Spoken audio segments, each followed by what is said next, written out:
aku ya. Ya, beliau Pak Kakaknya sangat kalau ini dan Kakak sendirinya sangat takut. Ya itu sekitar apa ya? 3 tahun yang lalu kayak. Sekitar jadi aku Mbak. Oh berarti kakak buat kader buat ke awal. 2002 akhir 2002 ke awal. Aku nggak tahu kapan pastinya tanggalnya karena tanggal ini apa ya baru diri aku dirinya saat kuliah jadinya nggak bisa ke sana makanya terus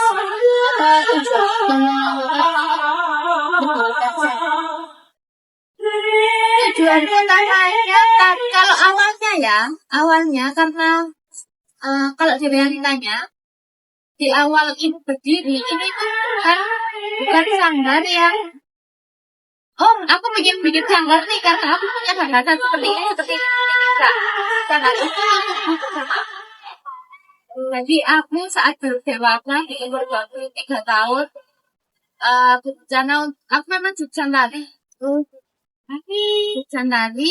mahasiswa Surakarta angkatan 2018 tapi boleh molor panjang karena COVID kan nah kehambat beberapa hal akhirnya ya aku molor ya kalau jatuh ke kalian karena ini juga banyak kuliah daring kan dan aku akses di Solo karena aku lockdown dan lain-lain ini aku di sini saat itu saya ketemu sama perangkatku dan perangkat mau ke hari kenapa aku bisa aku ngomong saat itu karena aku belum siap aku masih kuliah takut kalau aku ya mungkin aku nggak bisa ngurus aku malah tak tinggal ke Solo keadaan aja yang ya udah bikin aja dulu jangan berpikir itu yang dipikir nanti yang penting kamu bikin dulu tepatnya di sini kalau ini balai desa itu balai desa itu aku sama temanku yang saat itu mau kuliah Solo juga jadi kan standar ini ini pindah di awal 2024 akhir kalau nggak pertengahan tidak baru pindah sih karena ini yang baru jadi kayak gitu jadinya kalau ngomong cita-cita kalau sekarang saat aku udah lulus ini baru tahu cita-citanya apa karena baru ditata dan berpikir kalau yang tadinya kan belum kepikir yang penting jalan kalau sekarang memang mulai banyak muridnya mulai banyak ada beberapa tim yang ngajar kayak ini Mbak Olivia nanti ada lagi ada namanya Mbak Pai aku berbicara sekarang sama mereka cita-cita paling minimalnya adalah membuat mereka yang di sini berprestasi kayak gitu karena for your information tari di sini sangat awam kan ya kalian hanya menemukan tari tradisional kan di ekstra nah di ekstra di luar itu kayak acara-acara besar kayak nikahan kayak gitu tuh kan di luar itu kan jarang awam banget ya kayak Bali yang tiap sembahyang nari terus tiap ngapain ada tari kayak gitu kan ya kalau di sini kan beda banget makanya itu aku berusaha membuat generasi muda karena muridku TK ada yang TK ada yang masih SD kelas 1 aku berusaha membuat generasi muda ini nggak awam dulu sama tari gitu karena jadinya mereka melihat oh ada orang menari mereka jadinya miss bukan apa tari kayak gitu dulu kalau ke anak yang kecil-kecil kalau ke anak yang besar aku mengarahkannya lebih ke tanah ayo kamu itu bisa berprestasi dengan tari karena saat kamu bisa menari kemudian kamu ikut lomba kemudian saat menang nanti kamu dapat sertifikat ini bisa digunakan untuk satu sekolah handgelar. Misalnya kalau yang SD dia mau daftar SMP dia nggak dapat dia nggak ikut jalur zonasi dan lain-lain dia jalur prestasi karena dia punya sertifikat ini. Jadi aku mengarahkannya untuk jangka pendeknya itu ke situ. Jadinya biar tari tidak dianggap remeh. Cita-cita di sana ini cuma memuaskan dari khas daerah Jawa Timur aja apa yang lain? Jadi gimana ya kalau jelasin? Jadi di setiap daerah itu punya core keseniannya masing-masing. Nah, kesenian itu datang dari masyarakat. Ini kan kamu ada yang bahas budaya toh? Iya. Nah, kesenian itu adalah hasil dari budaya kan. Otomatis tidak mungkin orang Jawa Timur mempelajari secara mendalam budaya orang lain. Karena di sini tempatnya di Jawa Timur aja. Terkhususnya di Pasuruan. Karena kalau kamu ngomong di Banyuwangi juga akan beda lagi. Karena kalau kamu ngomong di Ponorogo akan beda lagi. Gitu. Kita meresempit areanya di Pasuruan. Kalau di Pasuruan sendiri tentang tari sangat-sangat awam. Tidak ditemukan tari tradisional di sini yang asli Pasuruan belum ada sih. Tapi kalau risetnya dalam banget karena sudah punah, yang nari tidak ada. Nah, kalau ditarikan ke anak yang zaman saiki kan sih otomatis nggak relate mereka sampai tarian nih karena terlalu kuno. Jadinya aku nge-mix dari budaya lain juga biar core Jawa Timurnya dapet. Karena tari Jawa Timur itu dia punya identik gerak yang tegas, lugas, dan patah-patah gitu. Meskipun tari yang karakternya cewek itu juga punya karakter itu versi cewek. Nanti kalau yang cowok ada juga tiga karakter itu tegas, lugas, dan apa tadi aku ngomong itu juga ada di tarian cowok gitu. Dan itu ada juga di beberapa tari lain seperti tari Minang. Tari-tari yang Minang itu, dia juga punya singkat tiga itu tadi. Gitu. Jadinya aku menyokong mereka biar nggak dari Jawa Timuran aja nih. Kalau dari Minang geraknya kan hampir sama Jawa Timuran. Cuma musiknya yang berbeda.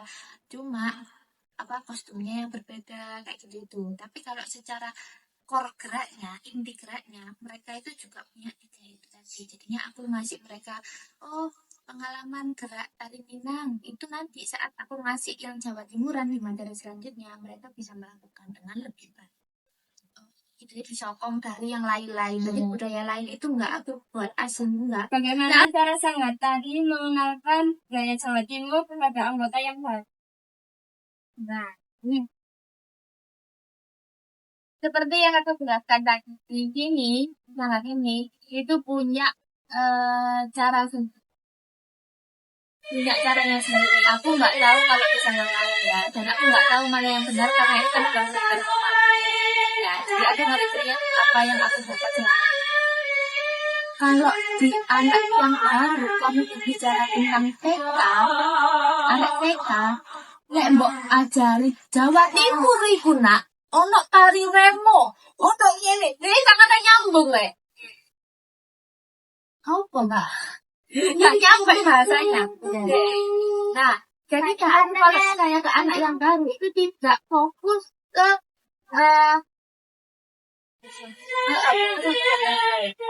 membuat kekalahan. Karena tari itu sedalam itu kan nggak akan bisa nggak ini karena kamu mau kamu nggak karena iya cara menjelaskan karena ketika ada anak baru datang, anak baru masuk di awal materi aku selalu bercerita tentang materi ini tuh tadinya tentang misalnya tari gajah, anak-anak kan tari gajah itu menceritakan tentang gajah yang telinga yang lebar, kakinya gajah berapa? 4. Terus habis itu makanya gajah apa kayak gitu-gitu itu. Sedasar itu membuat mereka jatuh cinta aja. Nanti saat dia masuk ke ranah SD baru dimasukin materi-materi yang lebih simbolik, maknawi. Nah itu akan di SD dan kelas. Jadi kelasnya dibagi kelas pemula, kelas 4, sama kelas 2.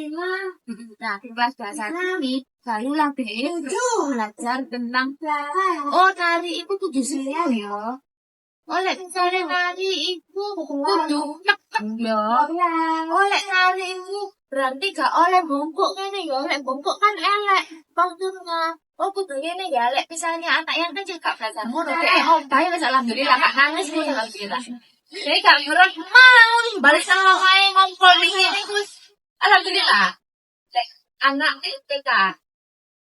Lek anak itu dia lebih ayo, nana aku kudu ana undake, kudu ana Wirogo, Wiromo, Wiroso. Wirogo, Wiromo, Wiroso itu adalah seorang penari undake, penari bagus. Wirogo itu tentang geraknya bagaimana, teknik geraknya. Wiromo itu tentang ketepatan ambek simu. Rek, tempone tak ngene. Jiro, 8, mau 6 itu entek. Lek entek ya entek gerakane, ojo entek tapi dhek sik gerak. Ini tepat. Apakah dengan adanya folklore ini dapat membantu pembentukan identitas budaya Jawa Timur di kalangan generasi?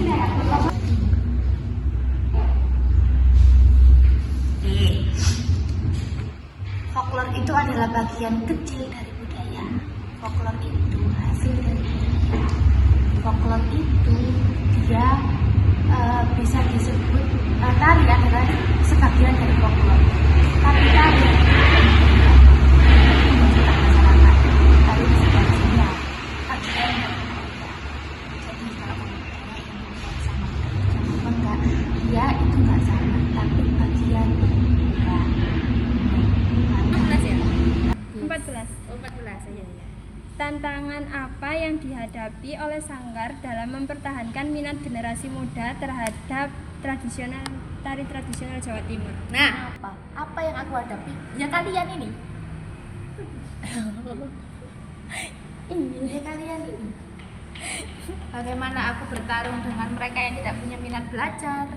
Bagaimana aku bertarung dengan mereka yang kehilangan motivasi? Bagaimana aku bertarung dengan orang yang punya banyak pilihan?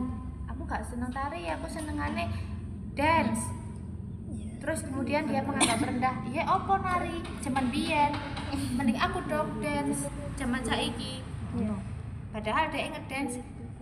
Kalau dia bisa nari tradisional, dia pasti bisa dance. Tapi kalau kamu bisa tari dance, kamu belum tentu tradisional.